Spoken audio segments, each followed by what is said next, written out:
we're going to be looking at still the pact deal and what it essentially means on towards the elections in 2027. And even as we do that, our guest for this hour already seated with us. And as we go into that, we will be talking this morning at this hour with Joshua Odhiambo Nyamori, who's a governance and policy expert, and he joins us in a hot seat this morning. Good morning, Joshua. Good morning. Karibu Sana to the hot seat of the Situation Room. We'll be talking about matters, untoward an election in 2027. Far be it from us to not have that conversation in 2025 because, for all intents and purposes, election fever is hotting up. So as we get into that, thank you for being here with us to do that today. We're going to welcome you to the Situation Room with today's proverb. CT goes to a different African country every week and comes back with proverbs. So he's going to share it for today, and we'd like you to interpret that for us and tell us how you would think about that. Right? Great. Okay. To one who does not know, a small garden is a forest. Our proverbs for the whole of this week come from the Gabonese Republic. Okay. Yes. An interesting country. Is Gabon in West Africa or in Central Africa?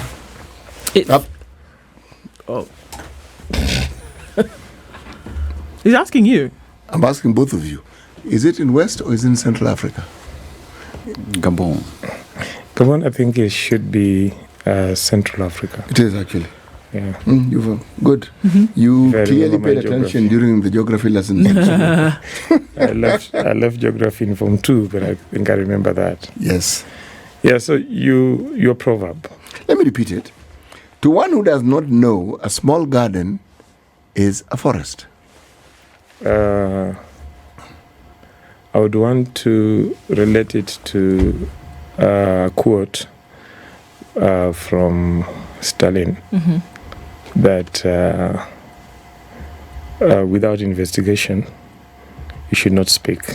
One who has not investigated has not speak. So basically, if you have not done your research and you don't have the right knowledge, then definitely a small obstacle looks so huge, and you will go around issues. But if you have done your research well, you have the knowledge, then you'd be precise on really what to tackle. Indeed. Okay. Well, looking into that, I guess interpretations differ as the minds do. Sure. But some things are glaring and they hit you in the face almost when you get in touch with their reality. Let's look at what's happening currently politically when we see the pact between two parties. And just off the bat, between these two parties of ODM and UDA that took place on Friday, what does that mean when we look at it from a political point of view on towards an election that's happening in 2027? Because that's the question everybody's asking. What next? Joshua? Yeah, I've seen and read different people giving different interpretations. Mm-hmm. But for me, it gives hope to this country. It gives hope because you need to look at it from the backdrop of June 2024, especially 24th, 25th of June, when our streets were chaotic. There was blood. Parliament was breached. Army was in the streets. And we didn't know what would happen to the country in another 2-3 days. It was possible that we could have gone Somalia, South Sudan, or even Sudan way, or Congolese way. So my view is that every time the political protagonists in Kenya come together, it stabilizes the politics of the country. It reduces the tension. And therefore, it also gives the country an opportunity to focus on certain issues that we are not able to deal with at the times when we are extremely divided. Yes, if you look at the history of this country, every time we have made progress in terms of reforms, it has been when the key protagonists have found convergence. And so I look at, you see, the IPPG, after just the no reforms, no elections riots. I look at, 2007, the NADCO process. I look at, the constitutional review process and so on and so forth. So I think it is an opportunity for the country. It is for us to take advantage of it. Okay. Yes. How so? And is this coming together an answer? Because the thing is that when you look at a protest, there's usually an issue behind a protest. There's an issue that needs to be handled. Whether we look at protests that took place in Cuba, where people were complaining about the cost of transportation, whether you look at Egypt, where people were talking about, high cost of living in terms of the cost of food, there's usually an issue that brings about a protest.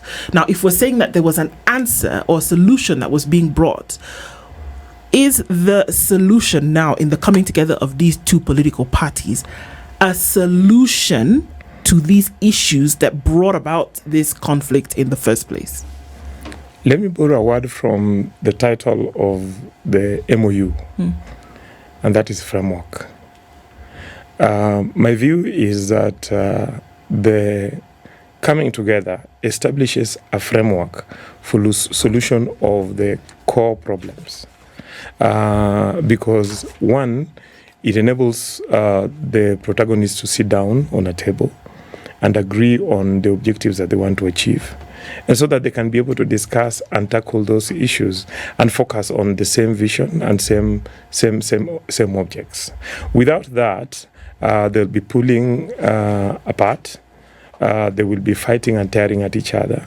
They'll be competing on who will, be the darling of the public.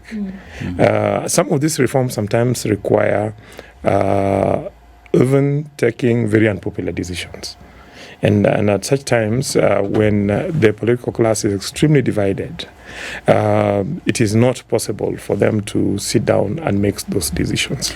And then, there is a quote that I think is it's attributed to the story of Machiavelli in The Prince, where he said, can't remember the exact words, but an able statesman out of employment is like a big whale that will endeavor to destabilize the ship if not given a cask to play with. So I look at Honorable Raila Odinga as that big whale that you need to get busy doing something useful for the country. And Honorable Raila Odinga has played two kind of roles. One is been at moments a destabilizing factor in the country, and at other moments he has been a stabilizing factor. And when I talk about Raila Odinga, I'm not talking about Raila Odinga the person. I'm also talking about Raila Odinga and his restive constituency.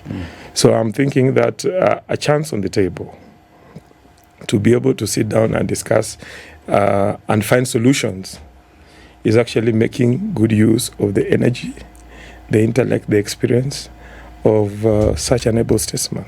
Now, Joshua, as you talk about Raila Odinga coming together and being a point of stability in the government, and to talk about this current MOU, the two of them, first of all, say this is not political. It is not cast in anything that is legally binding. And that notwithstanding, after Raila Odinga went to Kisii and he was hair-called, a few days later he says, after signing the deal with government, opposition leader Raila Odinga is sending mixed signals. He says, I did not go to the president came to me. What is he communicating to his constituency? I think, again, the statement is open to different kind of interpretations. But I've tried to follow Raila Odinga for a long time.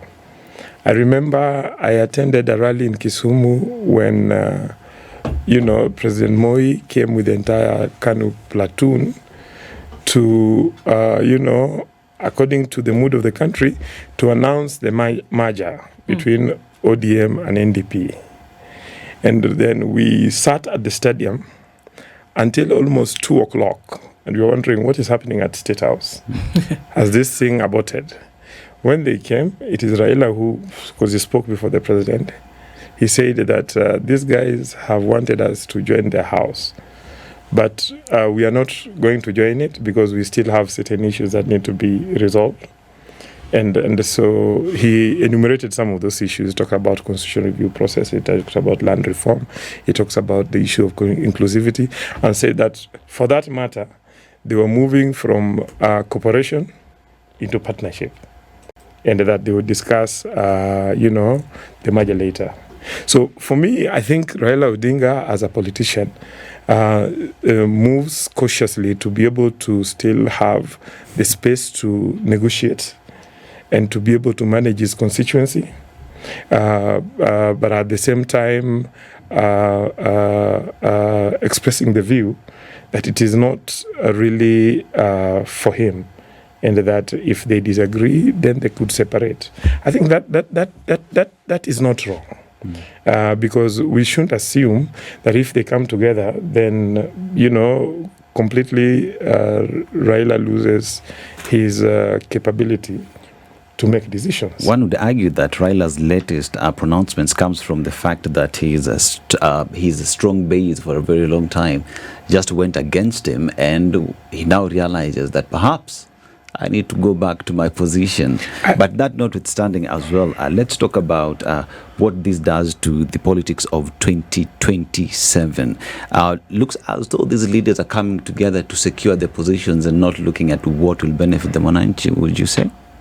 I think 2027 is still far away. I mean, if you look at our elections, I was actively watching and probably involved in 1997, 2002, 2007, and the subsequent elections. And my view is that the winning coalitions are normally formed towards the end of the term. And that right now, NDP and KANU merged in 2000, I think 2000 or late 1999. But the pact was scuttled just a few months to the 2002 elections. So my view is that this cannot define 2027. Mm-hmm. And it should not define 2027. But doesn't it though? I'm sorry. Doesn't it though? This is exactly what it does. That it does define 2027. That all of these moves are not being made because somebody wants to see a change happen on a random Tuesday. That these pacts are being made so that it will influence the choices that Kenyans will make as to who is elected in 2027. Because we see that there's a direct correlation between the pact that's being made between these two parties and the needs that are resident in the hearts and minds of Kenyans today? I'm hard pressed to see that connection, and I would like somebody to paint that picture and bring it to life for me to actually see that these parties coming together, this is how it's going to affect Kenyans 1, 2, 3, 4, or that their interests are actually top of mind when they do come together. If anything, political expediency, check. Making sure that you're still in the pool when the selection is being made, check. Also making sure that somebody remembers your name by being seated in the front seat then when these pacts are actually being done, check. I don't see that Kenyans and their needs and their livelihoods being protected are front and center when these pacts are being made. So for me, it is about 2027 elections, is it not? I think it is Adam Smith who said that it is not for the generosity of the butcher that we have our steak on the dinner table. Every politician has, short and long-term interest. And definitely anybody who is in power, the most important thing is that he stays in power. But for him to stay in power, he needs to implement certain, policies that they committed to the people. Those out of power would always want to get into power. Okay, so to that extent, you might say that then there are political interests to it. But in my view, right now, for the president especially, it might not necessarily be 2027.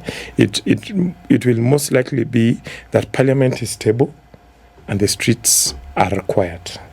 Parliament is stable, that he has numbers from the opposition. Yes, because anybody who is in office and who has legislation to pass, who have policies to be approved by Parliament, will need numbers in Parliament.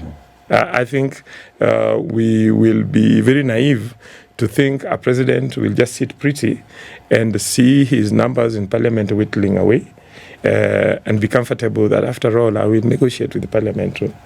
All over the world, those who are ruling will always want to secure a comfortable majority. If they cannot have them in their own party, then they would come into an arrangement, a coalition, on a cooperation with certain parties who are not in power, so that they are able to secure the process of making decisions. That's exactly how coalitions exist all over the world. Exactly. Because somebody wants to be in a position where they are the ones who call the shots and they can't do it alone. So they look for someone whom they can partner with. And in the process of partnering, there is divide and share. Yeah. Yes. And during that period, there are certain issues that can then be pushed that are important to the people.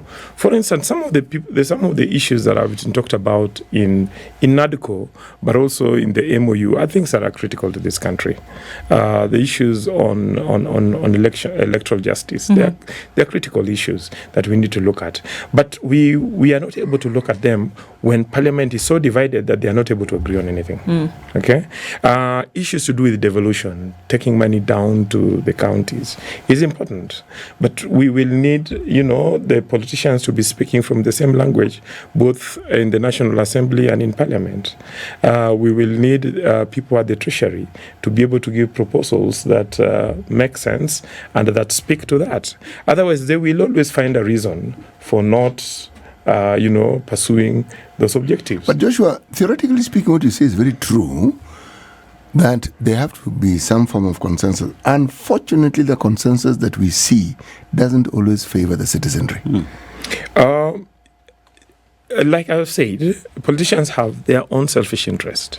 They do. And I don't think there's anything wrong with that. It is. I don't think there's everything wrong with that, Joshua. Let me tell you, without selfish interest, there are very, very few politicians who would take the risk. Politics is not an easy thing. Politics is expensive in time, energy, and resources.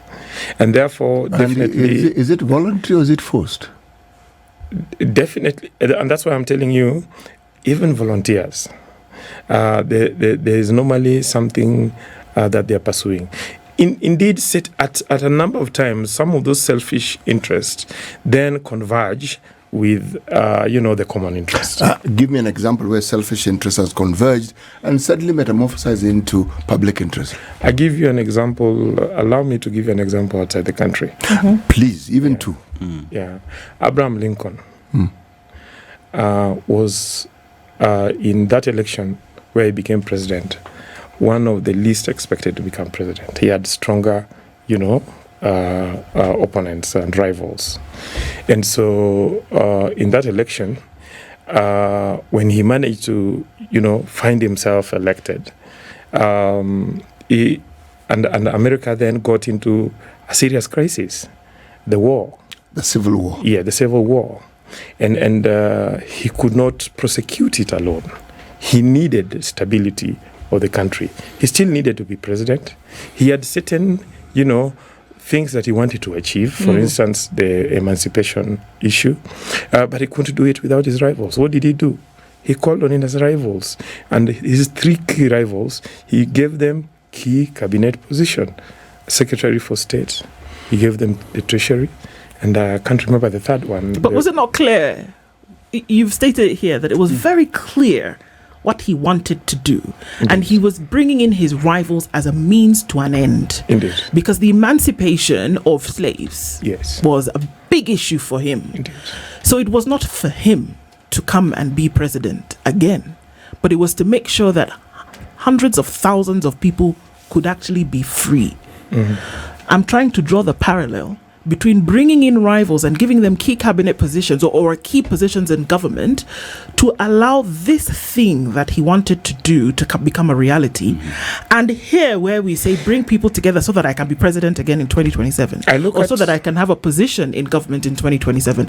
What are the issues that we are seeing? For example, that these two parties come together and we say because they've come together and as a result of that, one will happen, two 2 will happen, 3 will happen? I look at June 2024, 25th. President William Ruto was the head of state. Still is. Yes. The country was falling apart. Okay? He definitely, I believe his team must have, painted scenarios on what could happen. One scenario was, I think, the mistake that was made to tell the army to move into the streets. I think it was a mistake.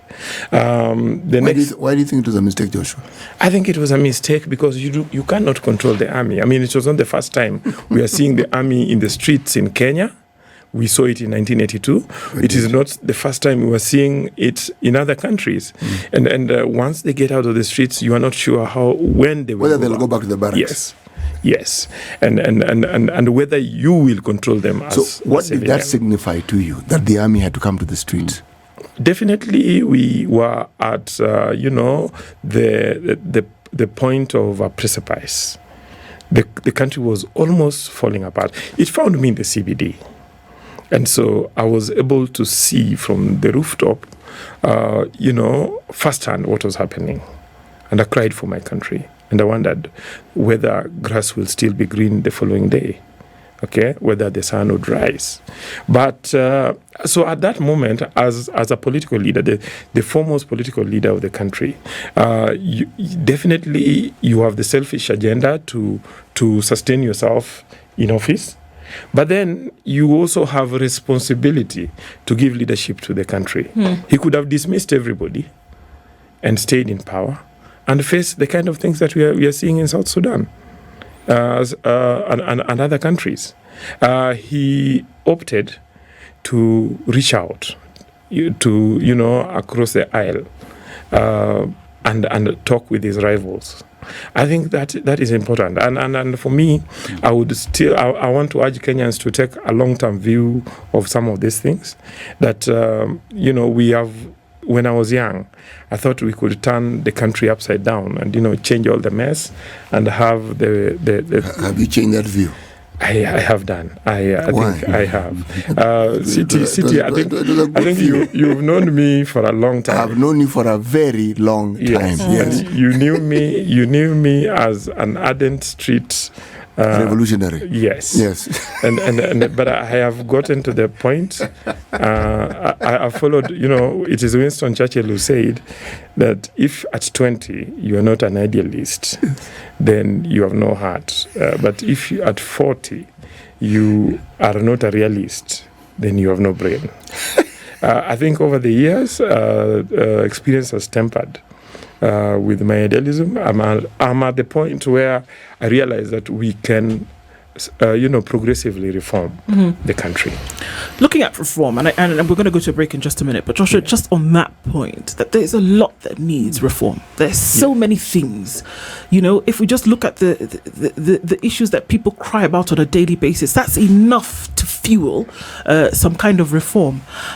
I'm still hard pressed, and you seem to be pretty optimistic about this MOU or this pact between these two parties. But I still need this picture to be painted in large brushstrokes and brought to reality in terms of what can we see will happen to quell the cries of Kenyans because of this pact, because of this MOU. And that from practice, we see that implementation is the bane of governance. Will we see that these things are actually implemented? It is upon us as the civil society. It's upon us as the people to, keep pressure on the leaders to focus on the bigger picture. It is possible that they can get comfortable. So it is important that we do ensure that they do not get comfortable, but it is important that we support moves that they are making towards progress. Because if we do not do that, we are the ones to lose. My view is that, if you look at the 10 points, that they're talked about, there are things that are critical. I mean, we need to talk about inclusivity in this country. You look at access to water in Kiambu, and you look at it in Marandera. Look at the number of kilometers in Marsabit and the number of kilometers in Nairobi. There's definitely something to talk about in terms of inclusivity. So we need to see it reduced into budgets. We need to see it reduced into policy documents. We need to see it reduced into, government spending and so on and so forth. We need to see them reduced into laws and so on. For that to happen, we need leadership. Yep. Okay? Absolutely. Yeah, and for us, and that is why we need a united front of the political groups that we have in the country. Right. I will still urge, by the way, the two leaders that they still need to reach out even to those who still remain outside. I mean, people don't have to leave their parties, but they need to focus on these 10 issues, push these 10 issues to ensure that at least we get some of them achieved. I'm sure we are not going to get 100%, but we should be comfortable that we attain a certain percentage. Governance and policy expert is our guest this hour, Joshua Odhiambo Nyamori, and we're looking at the pact between the parties of ODM and UDA and what it then means in 2027. But you seem to think that there is a window right now, maybe a door, maybe an entire house, to get some of these things done, and that would then create, fertile ground for what selections will be made in 2027. Is that so? Do you really see that in the next 2 years, because that's what we're doing now, give or take, right? We're in March 2025. The next election will happen in August 2027. All things remaining constant. So we're looking give or take, because forget about from January, because people are just now, it's full throttle campaigns.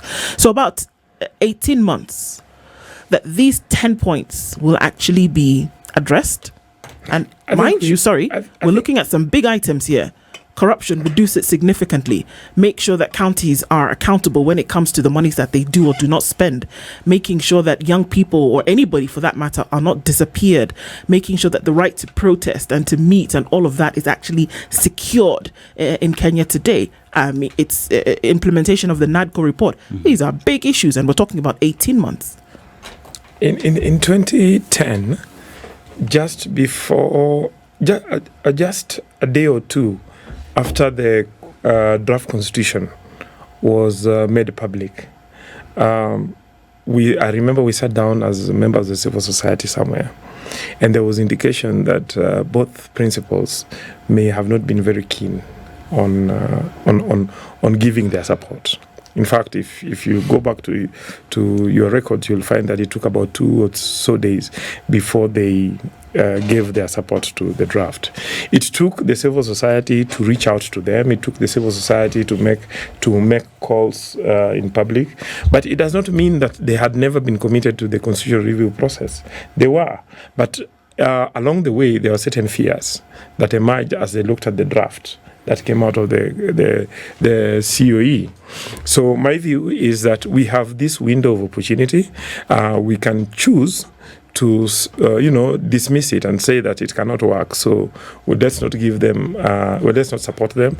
Let's not give them a chance, because in any case, nothing has ever worked. But we have known that certain things have worked during times of crisis. So my view is, as a country, we need to look at those issues, what we think are important, support and push, okay? Allow them to give and take and to compromise until we are able to achieve. We can't achieve all those that they set out, but I believe we can achieve some of them. Yes. The amount that we'll achieve will depend on the goodwill that is there, whether they will continue to work together, and whether we as Kenyans stay on course. Joshua, and it is at very difficult times. Joshua, Dr. Muga, what is it about these two leaders that convinces you that they have the wherewithal and the capacity to actually take the citizenry of this country and shape this government so that it actually does what a government is supposed to do for its people? What is it about these two? The two of them in 2022 brought together about 14 million people in terms of votes. The difference between the two of them were only 200,000 votes.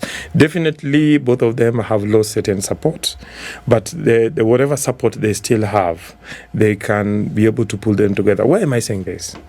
You realize that the situation in the streets changed immediately. Raila made an indication that he does not support the street protests. And he asked that also you want William Ruto to leave, then what? That changed the paradigm. Okay, so it meant that even amongst the Gen Zs, there was a certain group amongst them that listened to their leader, and leaders have influence. Okay, so Raila comes with a political influence that he has built over the years. Okay, then William Ruto is head of government. He has the government structures. He also has his political structures and the political support basis. My view is that they need to pull those together, and they will need to invite any other political groupings that are still out. You're speaking like a politician. Let me rephrase my question. Yes. What qualities do these two leaders have beyond their ability to be astute politicians that would ensure that this country is governed? Being a politician doesn't make you a good manager. The country right now requires itself to be steered in a direction that will guarantee that these resources we talk about that we have, and indeed we do have them, that it actually works for the betterment of the citizenry, and that this economy actually grows. Qualities that they have that would guarantee the governance, that would bring in the prosperity, that would lessen the poverty, that would ensure that the apathy that we feel and the dejection that the citizenry feel and this dollop of mistrust that is there is reduced. What is it that these two have? As well as, let me just add on that. You say that these two leaders have come together to pull their support. They're pulling their support to remain in power, not to save this, to address issues about the citizen. You talk about the Gen Z, them pulling out because they listen to them. No, it's because they're intimidated by the police. I don't think so. I don't think that it is the police that pulled a significant part of the Gen Z out of the road. I agree with you on that. Yeah, note. the police, the Gen Z actually overran the police. And so my view is that there is a certain part of the Gen Z that listened to their political leadership and pulled out of the streets. If it is only technocrats that we required, then we would have looked for Martin Oduro. Joshua. Just listen to me. Just listen to me. No.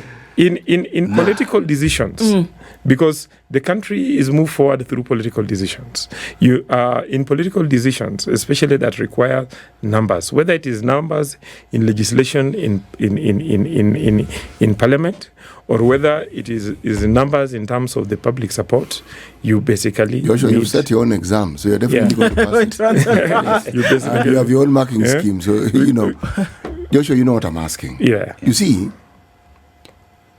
when you have a leader in the position, particularly in the position of a president, they put across policies.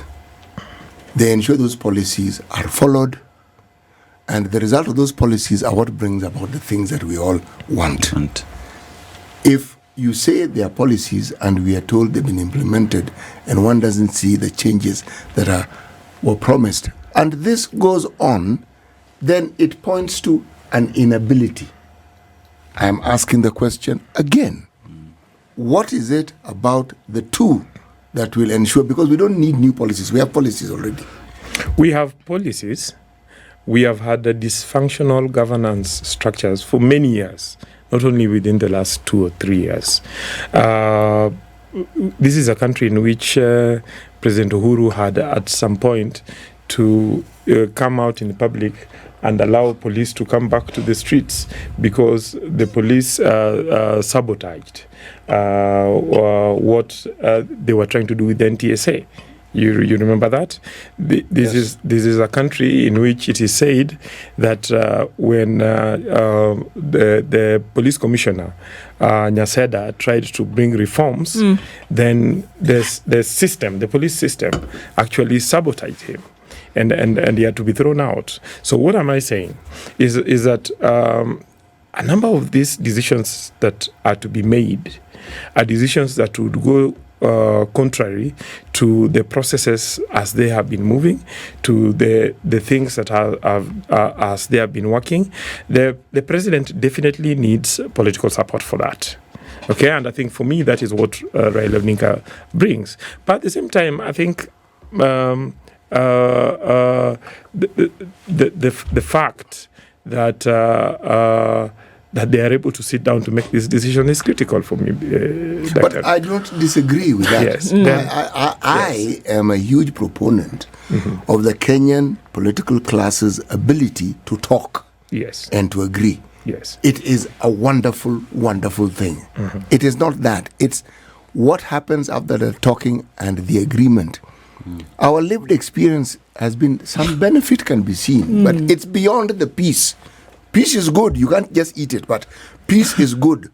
What you eat is development and growth and the expansion of wealth to everybody. That's what you eat. So I'm saying beyond the peace, we can see the peace, we understand it, and it is a very good thing. It is an excellent thing. And it's something that our neighbors could take a leaf from us and borrow. But beyond that, there is the need for the country to actually move forward economically. Progress. Yes. I'll give you an example. The housing levy is a very unpopular levy, isn't it? However, as a student of economics, I would tell you that construction economics has been economics that has been applied to ensure that money circulates. Okay?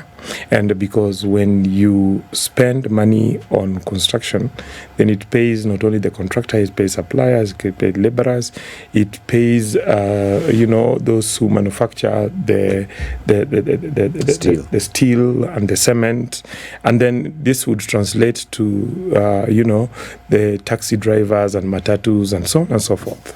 So the more construction you do in a country, the more the money will circulate. However, because this money to finance construction of housing must come from somewhere. The only other option that the government had was to get it from pay slips. It couldn't get it. We couldn't borrow to build houses. Okay. Now to get that money from pay slip, it is an unpopular decision. Why do you think it's unpopular, Joshua? It is unpopular because it is pinching into our. Is that the only reason why it's unpopular? It probably part of the problem could be communication. What else apart from communication? Tell me if there's any other. For me, I think the most important thing is because it is pinching into the pay slips. But the other thing is that a number of majority of Kenyans have not understood how they would directly or indirectly Who's supposed benefit. to make them understand? The government. There you go. Now, the kind of communication that is needed is a political communication. Technocrats cannot make that communication. Actually, and I think you are brought, I have watched, I follow you very keenly, and you have brought technocrats here to talk about the housing levy. But they talk about it, they try to explain it, but they don't understand it themselves. You can't give what you don't have. No. I don't think we lack explanation. I don't think we lack in terms of an people. explanation, because if it was clearly understood in terms of how it's supposed to play out, it wouldn't be so difficult to explain.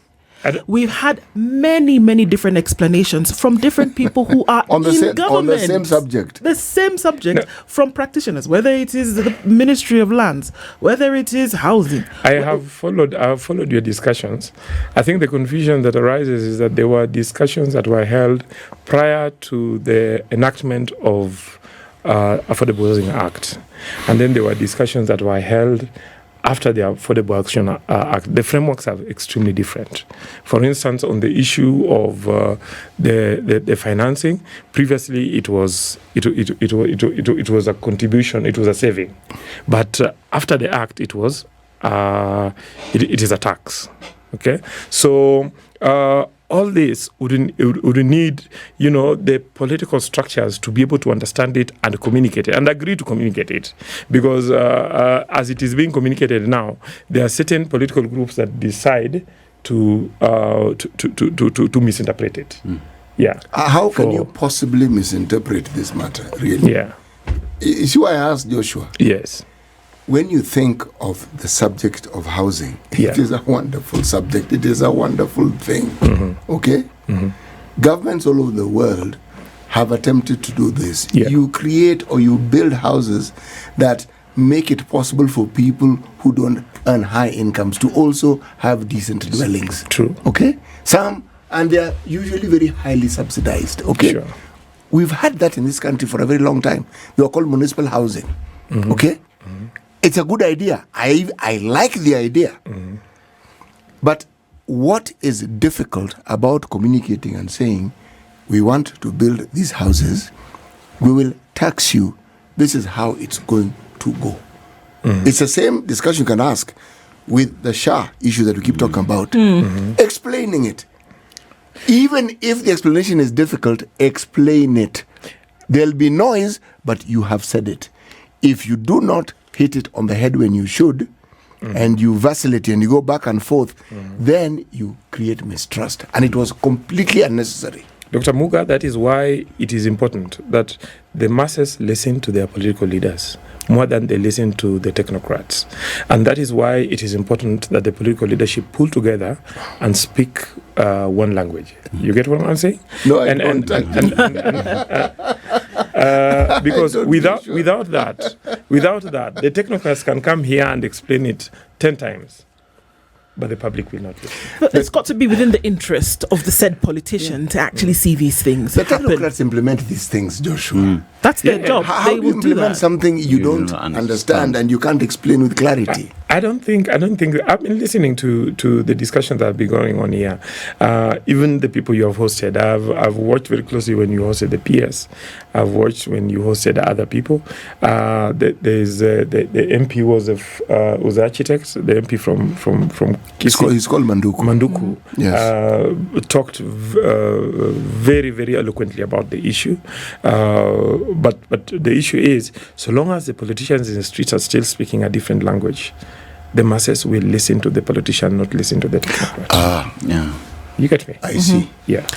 And this is the I have message. understood you. I mean, very clear on what you're saying, but I still go back to what I'm saying in terms of if it is not within the interest of said politician for people to actually have a house, for example, or for people to be able to walk into hospital and get the care that they need. If that's not the primary interest, I can say anything up here. And so long as the peace has been brokered, we're done. But that's the next step after that, to see the actual implementation of these things, I think is what has a lot of people worried today. That, okay, because you've come together, are we actually going to see the fruits of this coming together? We need to continuously engage. What is going to ensure that the birth of the baby after this marriage is going to be something that will benefit Kenyans? And that's where, the rubber meets the road. Who's insisting? As well as engagement does not mean coming together in a marriage. Opposition had its role in making sure that the policies put in place by the government are actually achieved. They didn't have to come together. Interestingly, I think there's a discussion that you even have on this table that we do not have an opposition. Okay, we only have minority and majority. That particular it has been postulated by very many people. Yes, but then my point is that as I told you, some of these things require numbers in parliament and numbers in the streets. Even when it's not in the interest of the people. No. But the issues we are talking about, tell me anything amongst the 10 10 points that are not in the interest of the people. That's the issue point. of inclusivity is That's the point, that it's been hidden right there in plain sight. And that's what we're saying. That you can come to me and you can hoodwink me to make me think that you actually are interested in what affects me as a citizen, Dennis as a citizen, yourself, Joshua, or CT.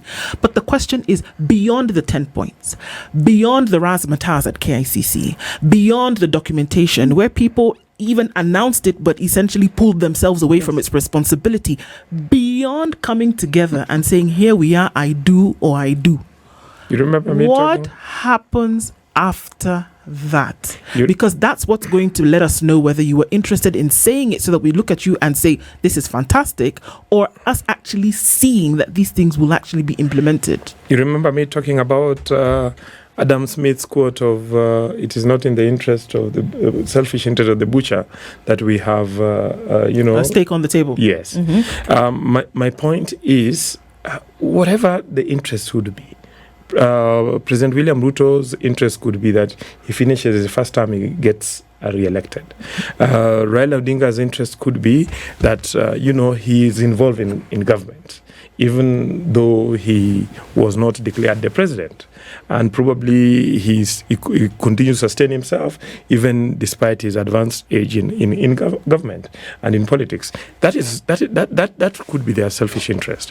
However, in pushing those selfish interests, they have advanced and proclaimed, points that are important for us. And it is upon us to then ensure that we push them along those lines. If by implementing what we want, President Ruto then convinces us to re-elect him, so be it. If Raila Odinga is to be close to government for the next 2 years, but we are able to deal with issues of leadership and integrity, so be it. You get me? So long as we are able to achieve our goals. However, if we are to say that it really doesn't matter what those politicians want, for us as Kenyans, this is what we want, how are we going to effect them? Are we going to go to church and the mosques and pray about them and hope that we will wake up the following day and realize that there's no corruption in the country, that there's inclusivity in budgetary design and implementation, that there is no ethnicity? But isn't it important that Kenyans are actually able to call these things out and say that we see what this looks like to us? You have a position to either convince me that you're serious or stop this charade, because that's the thing. And I think that should we go to church or mosque to pray? Not necessarily, but the responsibility to actually call out and say we can actually see what it is that you're doing, because we've seen it before. It's not the first time people have come together and promised heaven and earth. What's going to make sure that this time is different? And that's why I'm saying we need to engage as Kenyans. And engaging does not mean that we necessarily support everything they want. The engaging means that we support what is positive and what will deliver our interests as a public, and we call them out when it is important to call them out. But at the same time, there is a problem in the country. And the problem is a problem of negativity. That we have reached a point, and I don't blame Kenyans for that. As you said, over the years, things have not worked. So that Kenyans do not believe that anything will work, especially if it is led by politicians. So my view is that we cannot afford to lose hope. We cannot afford to lose hope. We're actually not that negative. Yeah. If you look at the crowds that attend functions, it tells you we still believe. It's just that we have been let down so often. We appear like we don't believe, but Kenyans still expect some good to come out of the political leadership. You agree with me that if you and I went to Kibra or Mathare and start speaking about this issue, we will hardly get 10 people around. What 10? You might even not live their life. Exactly. But then when William Ruto and Raila Odinga go to those places, they pull crowds, and those crowds are able to, stand there and listen to them. And that is what we need to use. That is a resource that we need to use positively. We cannot dismiss it and say that it is unnecessary and that we are not going to use it, and because we have been disappointed previously, therefore we want to try and do it alone. Okay? There is a theory by a guy called Robust. I think it was. I've forgotten the exact name, but it's about a theory of innovation, and the theory says that there are about four or five categories of people. The first category is it's called Everett, Robert Everest. The first category are the innovators. The innovators may have very good ideas, but they can't take them anywhere. So the technocrats you are talking about, they could have very good ideas, but the masses cannot believe them. The next category are the characters like President William Ruto and Right Honorable Raila Odinga. They do not have the time to think about it, but they see selfish interest in those agenda, and they pick those agenda. They go out there. They have people within the file and ranks of their groups who will listen to them when they speak. Okay? That is the early majority. And then there is the late majority that will follow because, the early majority, it has become a craze. You get me? I get you. Yeah. I mean, look, the discourse is necessary, and I think that you come to a place whereby you continue to have this kind of discourse, and then it leads to two things: people keep talking or people do something about it. And I think that's at the point where we are at now. Governance and policy expert Joshua Odhiambo Nyamori has been our guest this hour, and I want to thank you so much for being here with us, helping us push these conversations that are necessary to have every day. Asante sana. Thank you very much. This is the Situation Room, the only way to start your day.